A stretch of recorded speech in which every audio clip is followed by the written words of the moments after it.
ನಮಸ್ಕಾರ ವೀಕ್ಷಕರೇ, ಇಂದಿನ ಕಿದೀರ್ ಕೈ ರುಚಿಯಲ್ಲಿ ಹಾಗಲಕಾಯಿ ಪಲ್ಯ ಮಾಡುವ.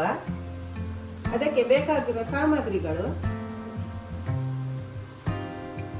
1 ಕಪ್ ಹಾಗಲಕಾಯಿ, 1/4 kg ಹಾಗಲಕಾಯಿ, ಅದನ್ನು ಸಣ್ಣಗೆ ಹೆಚ್ಚಿಟ್ಟುಕೊಂಡಿದ್ದೇನೆ. ಸ್ವಲ್ಪ 2 ದೊಡ್ಡ ಚಮಚ ಸಾರಿನ ಹುಡಿ, ನಾನು ಮೊದಲೇ ವಿಡಿಯೋದಲ್ಲಿ ತೋರಿಸಿದ್ದೇನೆ, ಅದೇ ಹುಡಿ, ಸಾರಿನ ಹುಡಿ. ಹುಳಿ ಎಲ್ಲ ಹಾಕುವ ಅದೇ ಹುಡಿ. 1 ಕಪ್ ಹಸಿ ತೆಂಗಿನಕಾಯಿ, ಸ್ವಲ್ಪ ಹಳದಿ ಪೌಡರ್, ನೆಲ್ಲಿಗಾತ್ರದ ಹುಣಸೆ ಹುಳಿ, ರುಚಿಗೆ ತಕ್ಕಷ್ಟು ಉಪ್ಪು, ರುಚಿಗೆ ತಕ್ಕಷ್ಟು ಬೆಲ್ಲ. ಒಗ್ಗರಣೆಗೆ ತೆಂಗಿನೆಣ್ಣೆ, ಸಾಸಿವೆ, ಮೆಣಸು, ಉದ್ದಿನಬೇಳೆ, ಕರಿಬೇವಿನ ಎಲೆ. ಈಗ ಒಂದು ಬಾಣಲೆ ಇಟ್ಟು ಅದಕ್ಕೆ 2 ಚಮಚ ತೆಂಗಿನೆಣ್ಣೆ ಹಾಕುವ. ಎಣ್ಣೆ ಬಿಸಿ ಆಯಿತು. ಈಗ ಉದ್ದಿನಬೇಳೆ, ಮೆಣಸು, ಸಾಸಿವೆ ಹಾಕುವ.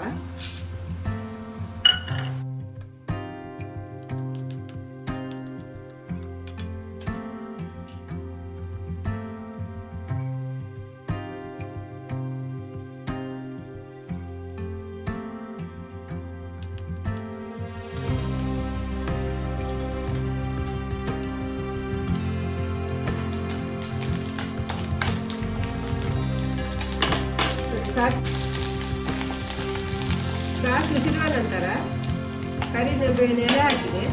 ಈಗ ಹೆಚ್ಚಿದ ಹಾಗಲಕಾಯನ್ನು ಹಾಕ್ತಾ ಇದ್ದೇನೆ.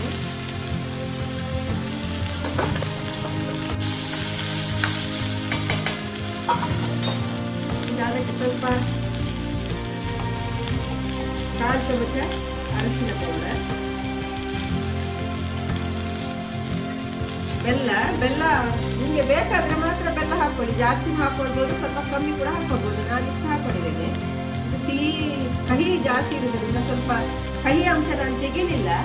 ಇಲ್ಲಾಂದ್ರೆ ನೀರು ಹಾಕಿ ಕೆಲವರು ತೆಗಿತಾರೆ, ನಾನು ಕಹಿ ಅಂಶ ತೆಗಿಲಿಲ್ಲ. ಹಾಗಾಗಿ ಸ್ವಲ್ಪ ಬೆಲ್ಲ ಜಾಸ್ತಿ ಬೇಕಾಗ್ತದೆ. ಇಷ್ಟು ಬೆಲ್ಲ ಹಾಕೊಂಡಿದ್ದೇನೆ.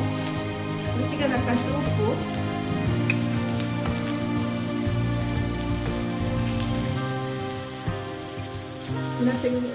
ಹೀಗೆ ನೀರು ಹಾಕಿ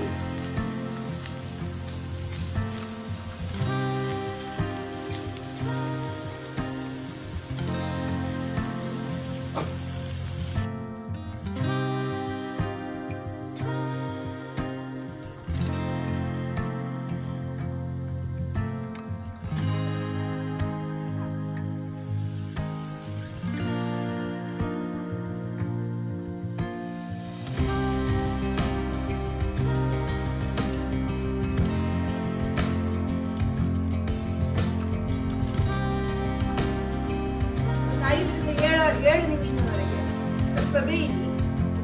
ಸಣ್ಣಗೆ ಹೆಚ್ಚಿದ್ರಿಂದ ಬೇಗ ಬೇಯ್ತದೆ.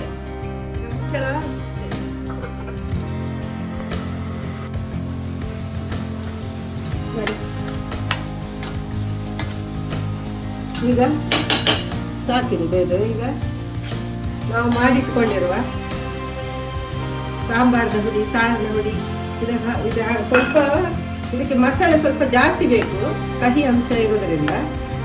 ಅದೆಲ್ಲ ಬ್ಯಾಲೆನ್ಸ್ ಆಗಬೇಕಲ್ಲ, ಸಿಹಿ, ಹುಳಿ, ಖಾರ. ಹಾಗಾಗಿ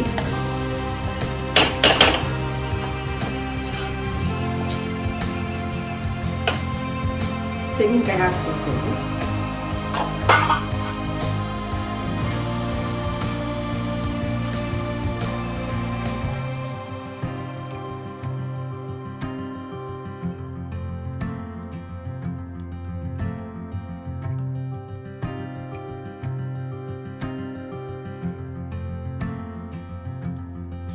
ತೆಂಗಿನಕಾಯಿ ಹಾಕಿ ಒಂದು ನಿಮಿಷ ಈ ತರ ಬಾಡಿಸ್ಕೊಳ್ಬೇಕು.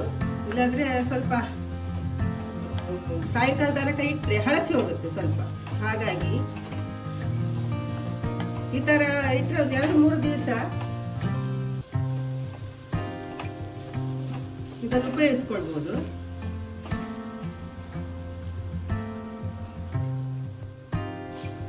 ನೋಡಿ ಸಾಕು, 1 ನಿಮಿಷ ಖಾರದ ಪುಡಿ ಹಾಕಿ ತೆಂಗಿನಕಾಯಿ ಹಾಕಿ ಸ್ವಲ್ಪ ಹೀಗೆ ಬಾಡಿಸಿಕೊಂಡ್ರೆ ಸಾಕು. ಇದು ನಮ್ದು ಉಡುಪಿ ಸೈಡಲ್ಲೆಲ್ಲ ಈ ತರವೇ ನಾವು ಪಲ್ಯ ಮಾಡೋದು. ಇದಕ್ಕೆ ನೀರುಳ್ಳಿ ಬೆಳ್ಳುಳ್ಳಿ ಎಲ್ಲ ಏನು ಹಾಕುದಿಲ್ಲ ನಾವು. ಈಗ ಇದು ಮದುವೆ ಮನೆಯಲ್ಲಿ ಎಲ್ಲ ಫಂಕ್ಷನ್ ಅಲ್ಲಿ ಕೂಡ ಈ ತರವೇ ಮಾಡ್ತಾರೆ. ಇನ್ನು ಸ್ವಲ್ಪ ದಿವಸ ಇಡ್ಬೇಕಂದ್ರೆ ಇನ್ನೊಂದು ಹೀಗೆ ಒಂದು 5 ನಿಮಿಷ ಸ್ವಲ್ಪ ಎಣ್ಣೆ ಹಾಕೊಂಡು ಅದ್ರ ಮೇಲೆ ತೆಂಗಿನ ಎಣ್ಣೆ ಹಾಕೊಂಡು ಈ ತರ ಸ್ವಲ್ಪ ಹೊತ್ತು ಮಡಿಸ್ತಾ ಇದ್ರೆ ಒಂದು ವಾರ ಕೂಡ ಕೆಳಗೆ ಇಟ್ಟರು ಏನು ಬಿಡುದಿಲ್ಲ. ನೋಡಿ, ಹಾಗಲಕಾಯಿ ಪಲ್ಯ ರೆಡಿ ಆಗಿದೆ. ಇದು ಅನ್ನದ ಜೊತೆ, ಚಪಾತಿ ಯಾವುದರ ಜೊತೆ ಕೂಡ ತುಂಬಾ ರುಚಿಯಾಗಿರ್ತದೆ. ಇದು ಕಹಿ ಅಂತ ಮಾಡದೇ ಇರಬೇಡಿ, ಆರೋಗ್ಯಕ್ಕೆ ತುಂಬಾ ಒಳ್ಳೆಯದೇ. ಕಹಿ ರುಚಿಗೆ ನಾಲಿಗೆ ಕಹಿ ಆದ್ರೆ ಆರೋಗ್ಯಕ್ಕೆ ತುಂಬಾ ಒಳ್ಳೆಯದು. ಈ ತರ ಮಾಡಿದ್ರೆ ನಮ್ಗೆ ಕಹಿ ಅನಿಸುದಿಲ್ಲ, ಅನ್ನದ ಜೊತೆ ತುಂಬಾ ರುಚಿಯಾಗಿರ್ತದೆ. ಹೇಗೆ ಆಗಿದೆ ಅಂತ ನನಗೆ ಕಮೆಂಟ್ ಮೂಲಕ ತಿಳಿಸಿ.